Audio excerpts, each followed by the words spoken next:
for me, as an actor, that's why you get into the business. Nothing touches that. But as far as having fun on the set, nothing really touches getting to do a film with one of your best friends. You know what I mean? It's like, so Boondock was just, wait a minute, so you're going to put us in a foreign country with boatloads of per diem and stick us in a hotel room for 3 months? It's like, oh shit, really? You know, it's hard to not have a good time doing that. But as far as the final product and the actual process of acting, yeah, powder. That's why you get into business, brother. Who's next? Yes, sir. Okay, biggest accomplishment in your career that you felt that's been different from any other experience? These are some good questions, first of all. If you're talking outside of just on a humanistic level, if you're talking professional, it would be a book I just wrote called Jane 2.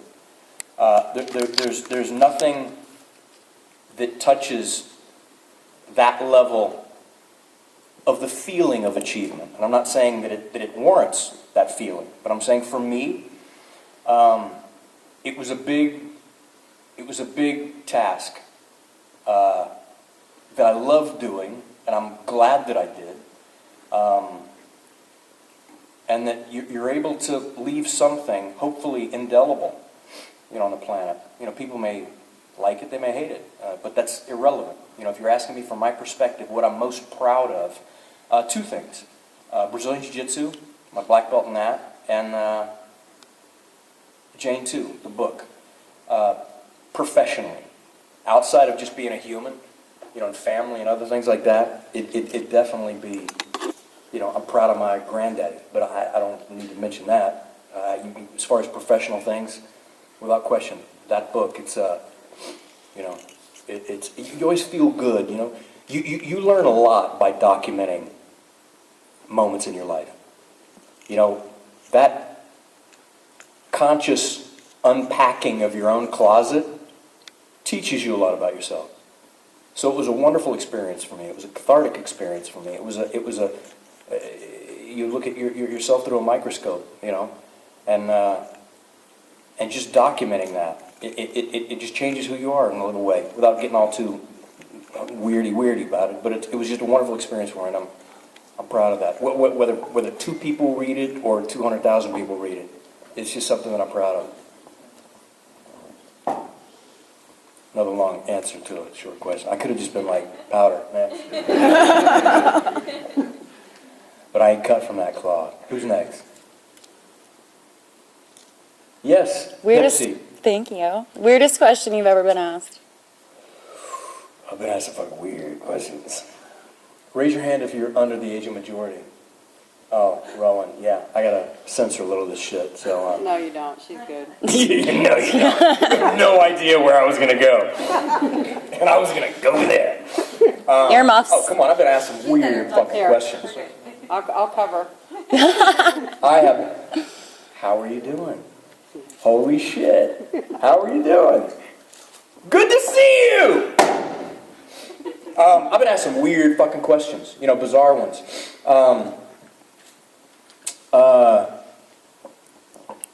Probably the weirdest was this person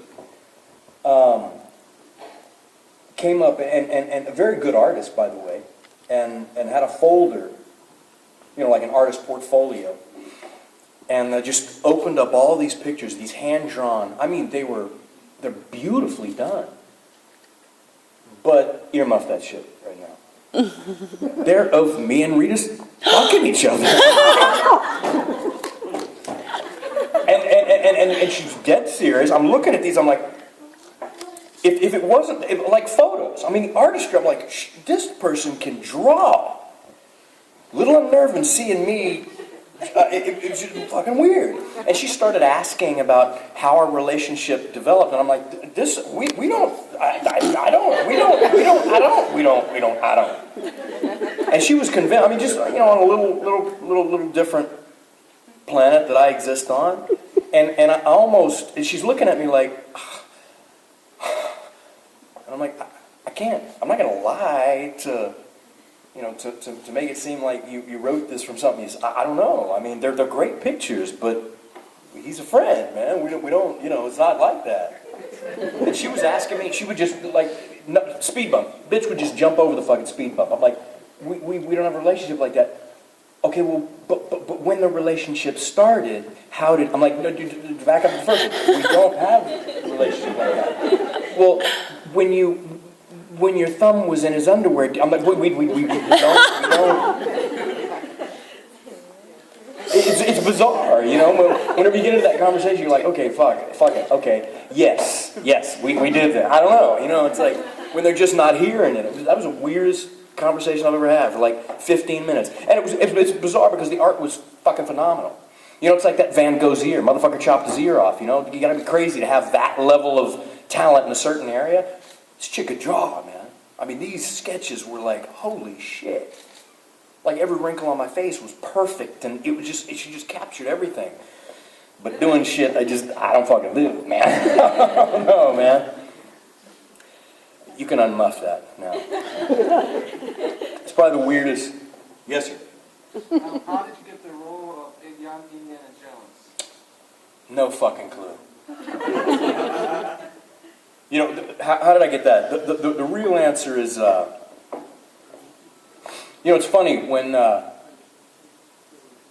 risks that you're willing to take when there are no consequences, That was one of the first big auditions I ever had. And I knew there was no fucking way in hell they were going to cast me as Indiana Jones. And they did. Well, but that's why.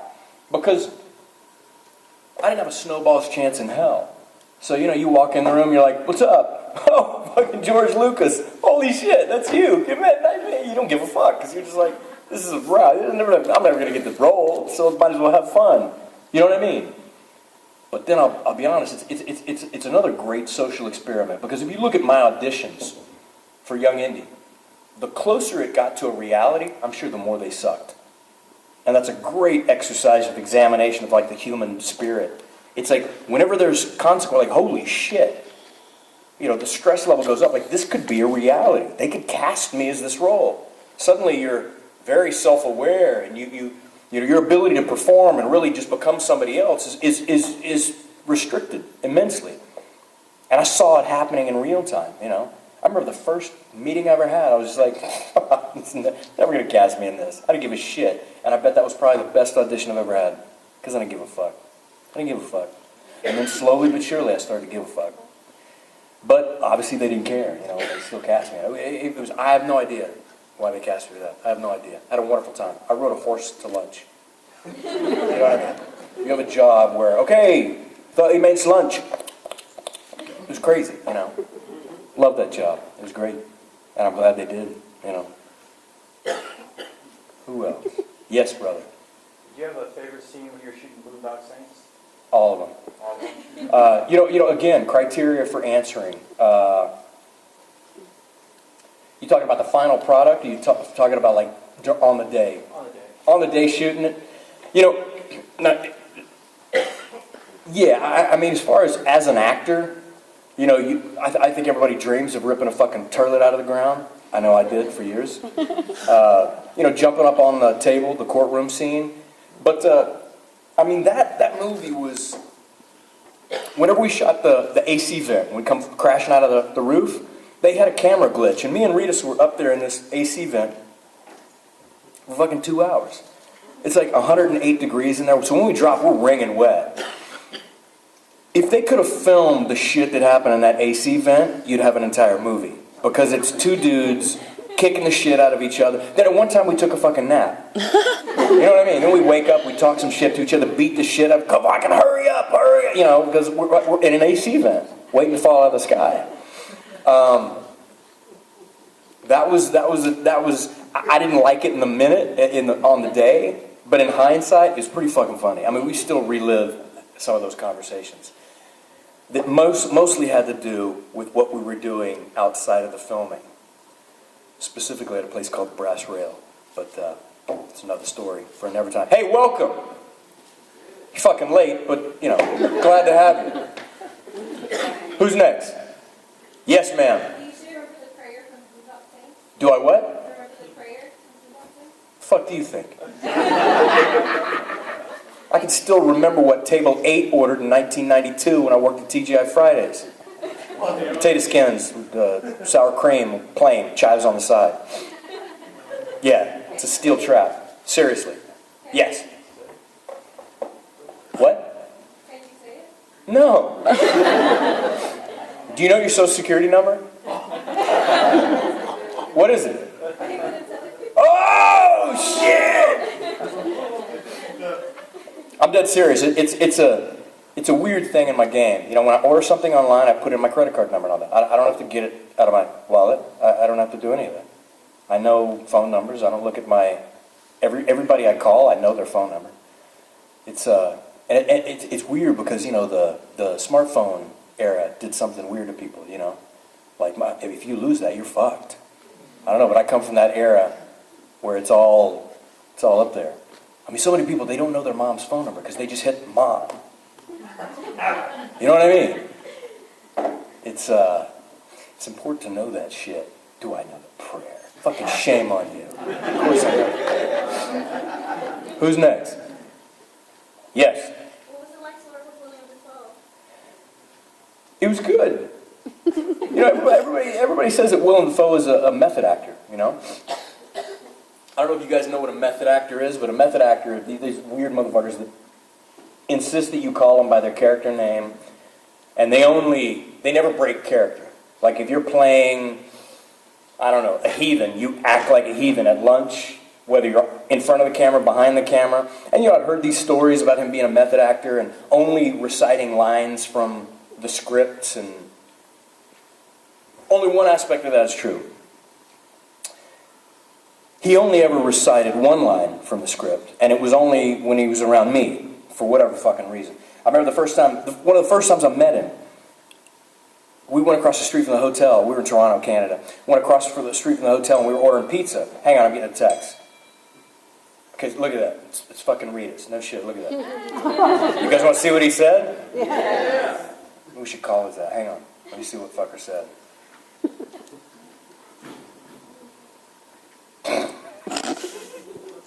I can't share that. So anyway, it's a good time, that motherfucker. We went across the street to this restaurant. It's a pizza restaurant. I'm ordering pizza. It's a cute waitress comes up. I'm like, yeah, I'll have a margarita pizza and, you know, light on the basil and an iced tea. And Willem's sitting right next to me. He looks at me, and he looks at her, and he looks at me, looking at her, and he goes, fag. I'm looking at her, I'm like, fuck it. He did the same thing when we left. We're at a stoplight waiting for it to say walk. There's like a family with like a young kid next to me.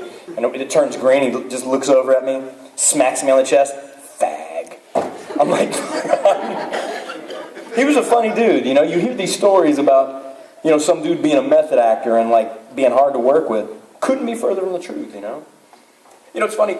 How many people have heard stories about Stallone being a butthole? Nobody? Come on, motherfuckers. You read? Any of you read? Come on, right? I'd heard stories about Stallone being a butthole, right? In the industry. Couldn't be further from the truth. The dude was... I did a movie, like the only big budget film I've ever done. It was called I See You. Actually, it was called Whiteout, and when we shot it, they changed the title I See You. But this was in 96 or 97. And we shot it for 6 months up in Whistler, outside of Vancouver. And Tyson had a fight. And he knew I was a fight fan. And so he closed down Planet Hollywood and took me up there to watch the Tyson fight. And then my best friend, T, I'm like, oh shit, I was just so tripped out. I'm like, would you call my best friend and tell him and he's like, hey T, it's Rocky, I'm watching Tyson with your... I was like, who fucking does that? He made a phone call as Rocky to my best... You know what I mean? It's like, you hear those stories, and I heard the same thing with Willem, like he's